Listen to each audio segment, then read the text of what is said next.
Naka-lunch break ngayon ang Senate Blue Ribbon Committee, ngunit marami-rami nang natalakay sa pagpapatuloy ng pagdinig sa issue sa flood control projects. At para sa update, magbabalita live mula sa Senado, si Mobile Journal Merimon Reyes. Merimon, sino-sino ang dumalo sa hearing kanina? Cheryl, magandang tanghali. Dito sa pagdinig ng Senate Blue Ribbon Committee, pumunta na at nagpakita na rin itong si DPWH Secretary Vince Dizon pagkatapos yung kanyang naging request ng kaunting oras pa para raw aralin ang kanyang tatalakay o haharapin dito sa ahensya. Bukod sa kanya, nandito rin si from DBM Secretary Amina Pangandaman, from PAGCOR si Chairman Alejandro Tenco, and itong si Justice Secretary Jesus Crispin Remulla, nagpadala din siya ng kanyang representative na si Prosecutor General Richard Anthony Fadulyon. Kasabay nito, meron pa nga mga inimbitahan ding resource person na mga opisyal din ng DPWH. Sheryl.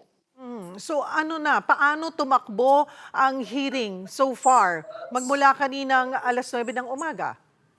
Oo, Cheryl, bukod kasi dito sa mga opisyal, nandito rin yung ilang mga kontraktor. Halimbawa, etong si Mark Alan Arevalo ng Wawa Builders, nandito siya, si Sally Santos ng Sins Construction, si Robert Imperio ng IM Construction, at ang mag-asawang si Warren Jose at Mina Jose ng WJ Construction ay nandito rin, kung saan kani-kanina lang ay binubusisi na yung sinasabing pagpunta ni Mina dito raw sa Senado na nagbagdadala raw nung lagay o yung sinasabi kickback na tatanggapin ng isang senador. Pero ang sinabi rin kanina ni Mina, wala raw siyang kinalaman daw sa kahit na anong pinatutungkulan na aligasyon sa kanyang may ganitong nangyari. Pumunta lang daw siya sa opisina ng isang senador para raw tignan yung supposed na project ng refurbishment ng opisina ng senador. Pero bukod dyan, Sherry, ibinahagi din naman ni Secretary Dizon na sa lumipas sa 2 linggo, more than 100 flood control projects na ghost pati very substandard ang natanggap niya raw na reports mula dito sa Bulacan at saka sa iba pang bahagi raw ng bansa. Yung karamihan daw sa mga ito sa kontrata nakalagay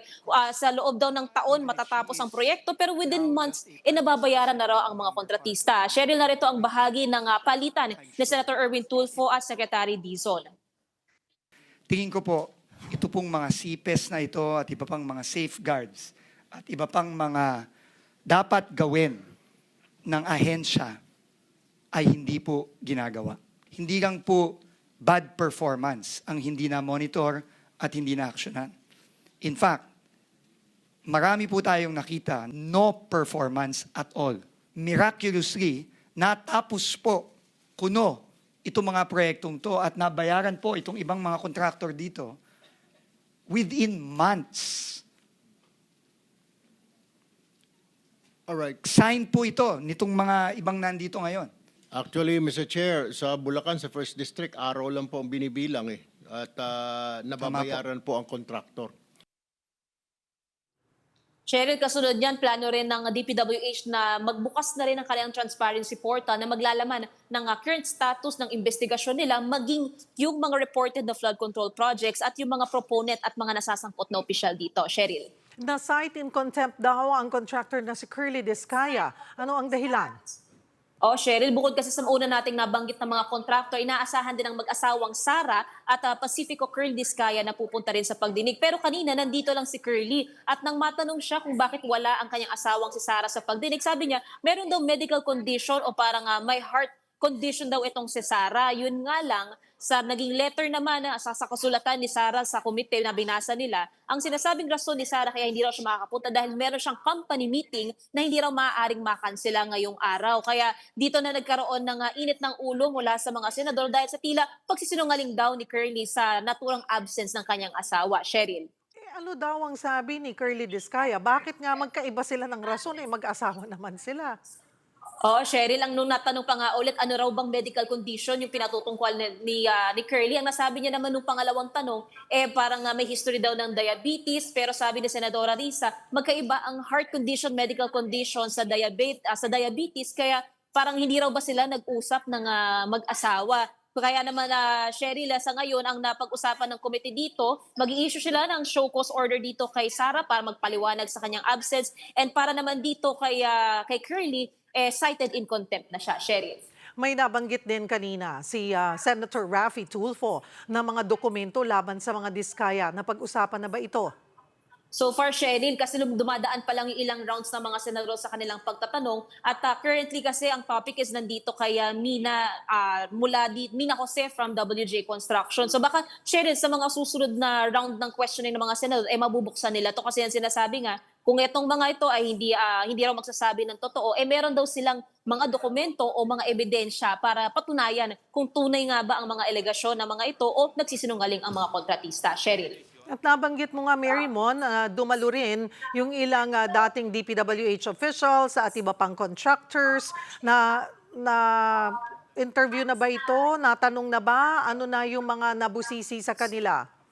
Actually, Cheryl, ang hinahanap nga kanina ng komite sa pagsisimula ng pagdinig, itong si former DPWH Undersecretary Maria Catalina Cabral. Pero absent siya. Ang paliwanag dito ni Secretary Dizon, 2 nights ago, tinanggap niya raw yung courtesy resignation ni Cabral.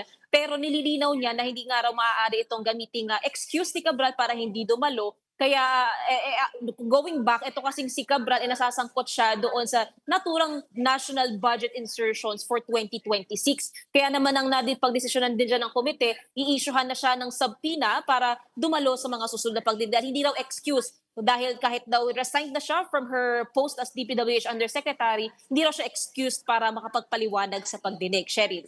At may mga resource persons daw na hindi umattend. Sino-sino sila at ano ang plano ng komite sa kanila? Oo, Cheryl. Ito nga sila, Undersecretary Cabral, i-issuehan na siya ng subpoena. Etong si Sara Diskaya, i-issuehan din siya ng show cause order sa kanilang pagpapaliwanag. Pero so far, Cheryl, yung pagdating kasi sa ilang resource persons, especially doon sa top 15 na contractor, kung titignan natin yung mga pinapunta lang ngayon, iilan lang din siya kumpara doon sa mahaba-habang listahan sa mga lumipas na pagdinig. Ang reasoning din kasi dyan na Senator Ping, inaayos daw nila yung magiging prioritization ng resource persons. So maaari yung ilang mga contractor na inaabangan natin ngayong araw sa susunod pang pagdinig pupunta. Cheryl. At mamaya pagkatapos ng lunch break, ano ang inaasahang tatalakayin? Cheryl, marami pa kasing round na maaaring gamitin itong mga senador sa kanilang pagkukwestiyon sa mga kontraktor. Pero yung ilan sa mga nakita kasi natin, may mga resource persons din from PAGCOR, from DBM. So maaaring tatalakayin din yung panunugal ng ilang mga district engineer at kung paano nga ba nawaldas, nakatakas yung bilyong-bilyong pisong ginamit nila sa panunugal. Cheryl. Maraming salamat, Mobile Journal, Merrimon Reyes.